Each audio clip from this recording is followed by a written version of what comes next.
भूर्भुवः स्वः तत्सवितुर्वरेण्यं भर्गो देवस्य धीमहि धियो यो नः प्रचोदयात्। ॐ शान्ति शान्ति शान्तिः।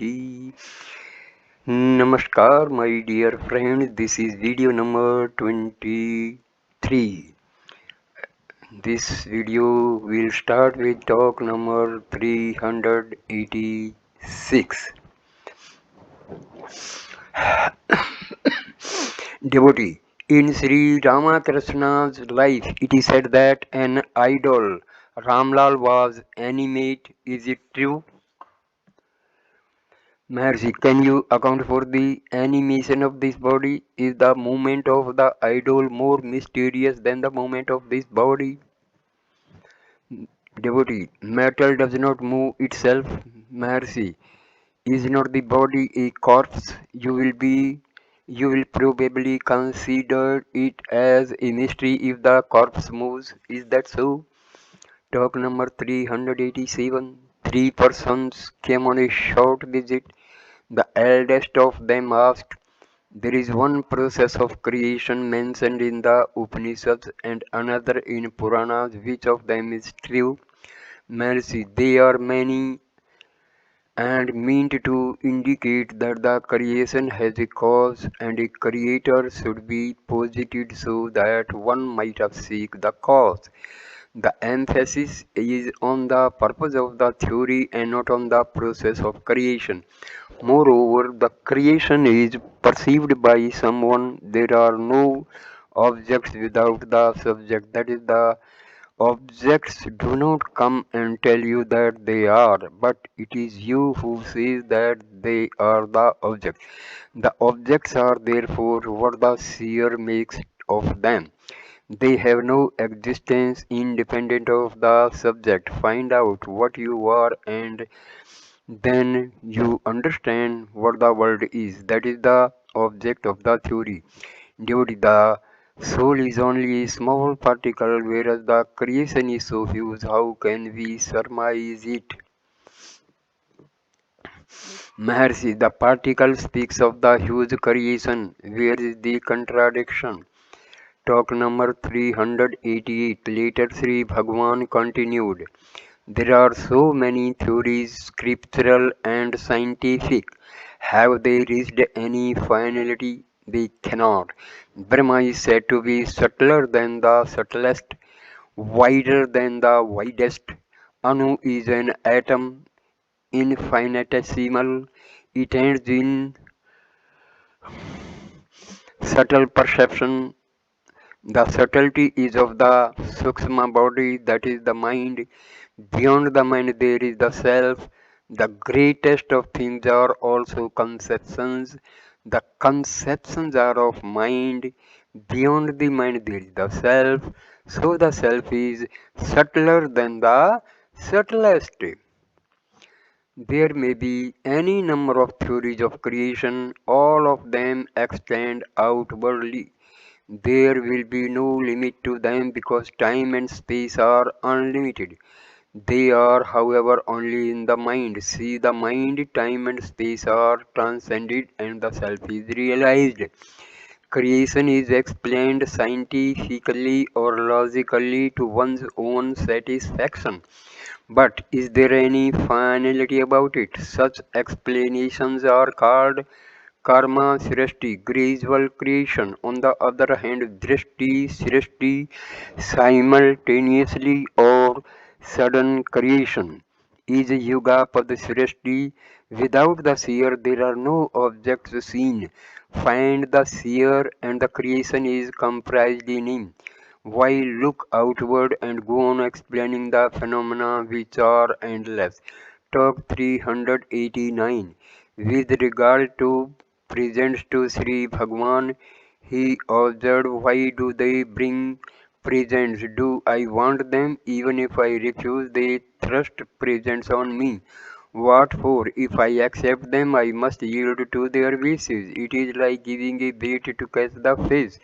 Is the angler anxious to feed the fish? No, he is anxious to feed on the Fish. Swami Lokeswarananda is sannyasi. What is meant by jnana and vijnana? Mercy. These words may mean differently according to the context. Jnana, samanya jnana or pure consciousness. Vijnana, vishesha jnana. Vishesha may be number one, worldly relative knowledge. Number two, transcendent self-realization. Mind is necessary for Vishesha. It modifies the purity of absolute consciousness. So, Vijnana represents intellect and the sheath composing it, that is relative knowledge. In that case, Jnana is common, Samanya, running through Vijnana, Samjnana, Prajnana, Ajnana, Mati, Dhirti, different modes of knowledge, wide. Atriyopanishad, chapter 3, or Jnana is proksha, hearsay, and Vijnana is aproksha, direct perception, as in Jnana, Vijnana, Triptatma, one perfectly content with Jnana and Vijnana. Devotee, what is the relation between Brahma and Ishvara? Maharshi, Brahma is called Ishvara in relation to the world. Devotee, is it possible to speak to Ishvara as Sri Ramakrishna did? Maharshi, when we can speak to each other, why should we not speak to Ishvara in the same way? Devotee, then why does it not happen with us? Maharshi, it requires purity and strength of mind and practice in meditation. Devotee, does God become evident if the above conditions exist? Maharshi, such manifestations are as real as your own reality. In other words, when you identify yourself with the body as in Jagrat, you see gross objects, when in subtle body or in mental plane as in Swapna, you see objects equally subtle. In the absence of identification as in Susupti, you see nothing. The objects seen bear a relation to the state of seer. The same applies to visions of God. By long practice, the figure of God, as meditated upon, appears in dream and may later appear in Jagrat also. Devotee, is that state of God realization? Maharshi, listen to what happened once years ago. There was a saint by name Namdev. He could see, talk, and play with Vithoba as we do with another. He used to spend most of his time in the temple playing with Vithoba. On one occasion, the saints had assembled together, among whom was one Jnanadeva of well-established fame and eminence. Jnanadev asked Gora Kumhar, a potter saint, to use his proficiency in testing the soundness of baked pots and find out which of the assembled saints was properly baked clay. So Gora Kumar took his stick and gently struck each one's head in jokes as if to test. When he came to Namdev, the latter protested in a huff and laughed and hooted. Namdev was enraged and he sought Vithoba in the temple. Vithoba said that the saints knew best. This unexpected reply upset Namdev all the more. He said, "You are God, I converse and play with you. Can there be anything more to be gained by man?" Vithoba persists. The saints know. Namdev, tell me if there is anything more real than you. Vithoba, we have been so familiar with each other and that my advice will not have the desired effect on you. Seek the beggar saint in the forest and know the truth. Accordingly, Namdev sought out the particular saint mentioned by Vithoba. Namdev was not impressed with the holiness of the man, for he was nude, dirty, and was lying on the floor with his feet resting on a linga. Namdev wondered how this could be saint. The saint, on the other hand, smiled on Namdev and asked, Did Vithoba send you here? This was a great surprise to Namdev, who was now more inclined to believe the man to be great. So Namdev asked him, "You are said to be sent, why do you desecrate the linga?" The saint replied, "Indeed, I am too old and weak to do the right thing. Please lift my feet and place them where there is no linga." Namdev accordingly lifted the saint's feet and placed them elsewhere, but there was again a linga below them. However, the feet were placed then, and there appeared a linga underneath. Namdev finally placed the feet on himself, and he turned into a linga. Then Namdev understood that God was immanent and learned the truth and departed. He went home and did not go to the temple for several days. Vithoba now sought him out in his home and asked why Namdev would not go to the temple to see God. Namdev said, "Is there a place where he is not?" The moral of the story is clear. Visions of God have their place below the plane of self-realization.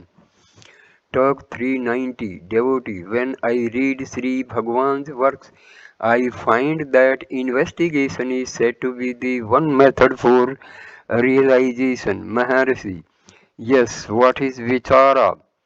Devotee, how is that to be done?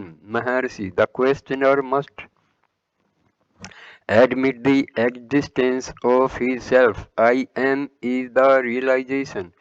To pursue the clue till realization is vichara. Vichara and realization are the same. Devotee, it is elusive. What shall I meditate upon? Maharshi, meditation requires an object to meditate upon, whereas there is only the subject without the object in vichara. Meditation differs from vichara in this way. Devotee, is not dhyana one of the efficient processes for realization? Maharshi, dhyana is the concentration on an object.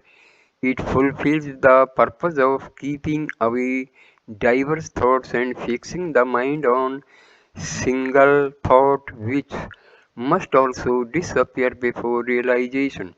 But realization is nothing new to be acquired. It is already there but constructed by a screen of thoughts. All of our attempts are directed for lifting the screen, and then realization is revealed. If a true seeker is advised to meditate, many may go away satisfied with the advice, but someone among them may turn ra- round and ask, "Who am I to meditate on an object?" Such say one must be told to find the self. There is the finality, that is vichara. Devotee, which will vichara alone do in the absence of meditation? Maharshi, vichara is the process and the goal also. I am is the goal and the final reality. To hold to it with effort is vichara. When spontaneous and natural, it is realization. Talk number 391. The same sannyasi visitor Swami Lokesananda asked about samadhi. Maharshi, number 1, holding on to reality is samadhi. Number 2, holding on to reality with effort is savikalpa samadhi. Third, merging in reality and remaining unaware of the world is nirvikalpa samadhi. Fourth, merging in ignorance and remaining unaware of the world is sleep. Head bends but not in samadhi. Fifth, remaining in the primal pure natural state without effort is sahaja nirvikalpa samadhi. Devotee,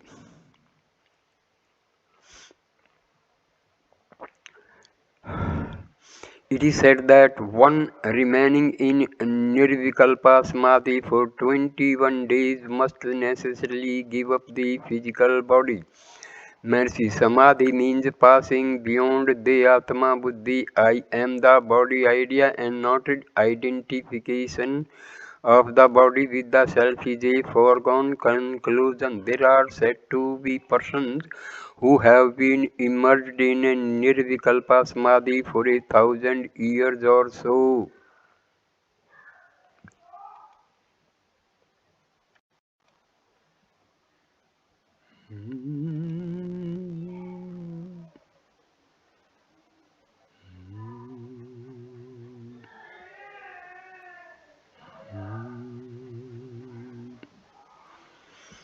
Top 392. Swami Lokeshananda continued another series of questions. Devotee, they say that Kundalini must be roused before realization and that its awakening makes the body feel hot. Is that so, Maharshi? The yogis call it Kundalini Shakti. It is the same as a virtue of the form of God. Bhagavatkara virtue of the bhaktas and virtue of the form of dharma. Brahmakara virtue of jnanis. It must be preliminary to realization. The sensation produced may be said to be hot. Devotee Kundalini is said to be of the shape of a serpent, but Virtis cannot be so. Maharshi, the Kundalini of Jnana Mararga is said to be the heart, which is also described in various ways as a network of nadis of the shape of serpent, of a lotus bud, etc. Devotee, is this heart the same as the physiological heart? Mercy, no. Sri Ramana Gita defines it as the origin of the I thought.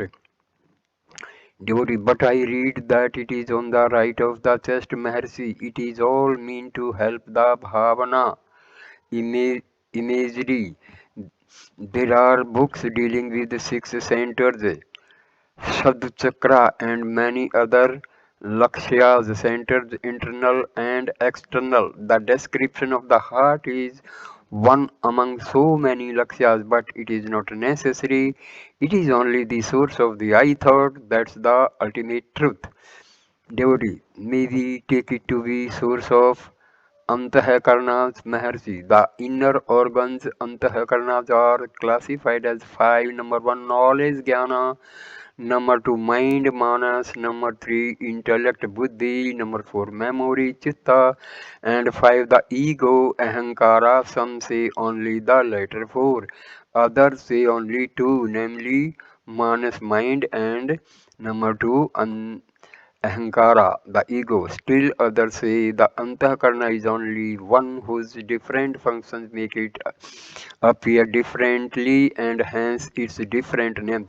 Heart is thus the source of Antakarnas. There is the body which is insentient, there is the self which is eternal and self-luminous. In between the two there has arisen a phenomenon, namely the ego, which goes under these different names: mind, manas, intellect, buddhi, memory, chitta, and ego, ahankara, power, shakti, life current, prana, etc. Seek your source. The search takes you to the heart automatically. The antahakarnas are only ideas, kalpana, to explain the subtle body, sukshma sarira. The physical body, sarira, is made up of the elements earth, air, fire, water, and ether. It is insentient. The self is pure and self luminous and thus self evident. The relation between the two is sought to be established by positing a subtle body composed of the subtle aspects of the five elements on the one hand and the reflected light of the self on the other.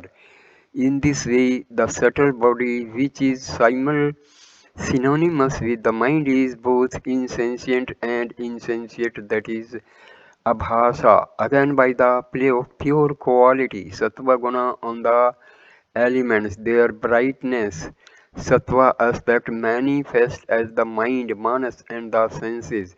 Jnanendriya by the play of Rajas active quality and Raja active aspect manifest as life, prana and limbs, karmendriyas by the play of dullness, tamas and tama, dark aspect manifest as the gross phenomenon of the body, etc., devotee. But the mind is reputed to have these three qualities also, Maharshi. Yes, there is purity sattva in the pure quality, activity in it, rajas in sattva, and dullness also tamas in sattva, and so on. Suddha sattva is quite pure, Misra mixed sattva is a combination of sattva and other qualities. The quality sattva implies only its predominance over the other two qualities. Later Sri Bhagwan continued, the intricate maze of the philosophy of different schools is said to classify matters and reveal the truth. But in fact, they create confusion where no confusion need exist. To understand anything, there must be the self. Self is obvious. Why not remain as the self? What need to explain the non-self? Take the Vedanta for instance. They say there are 15 kinds of prana. The student is made to commit the names to memory and also their function. The air goes up and is called prana, goes down and is called apana, operates the indriyas and is called something. Why all this? Why do you classify, give names and enumerate the function and so on? Is it not enough to know that one prana does the whole work? The Antahkarana thinks, desires, wills, reasons, etc., and each function is attributed to one name, such as mind, intellect, etc. Has anyone seen the pranas or the Antahkaranas? Have they have they any real existence? They are mere conceptions. When and where will such conceptions end? Consider the following. A man sleeps. He says on waking that he slept. The question is asked, why does he not say in his sleep that he is sleeping? The answer is given that he is sunk in the self and cannot speak. Like a man who has dived in water to bring out something from the bottom. The diver cannot speak underwater. When he has actually recovered the articles, he comes out and speaks well. What is the explanation? Being in water, water will flow into his mouth if he were to open the mouth for speaking. Is it not simple? But the philosopher is not content with this simple fact. He explains, saying that the fire is the deity presiding over speech, that is inimical to water and therefore cannot function. This is called philosophy. And the learners are struggling to learn all this. Is it not a sheer waste of time? Again, the gods are said to preside over the limbs and senses of the individual Vesti. They are the limbs and senses of Virat Samasti. So they go on explaining Hiranyagarbha, etc. Why should confusion be created and then explained away? Ah, fortunate is the man who does not involve himself in this maze. I was indeed fortunate that I never took to it. Had I taken to it, I would probably nowhere. Always in confusion. My Purva Vasanas, former tendencies directly took me to the inquiry, who am I? It was indeed fortunate. So I end this video here. Please like, comment and share the video and subscribe the channel. Video number 24 will start with talk number 393. Thanks a lot. Namaskar my dear friend. Namaskar.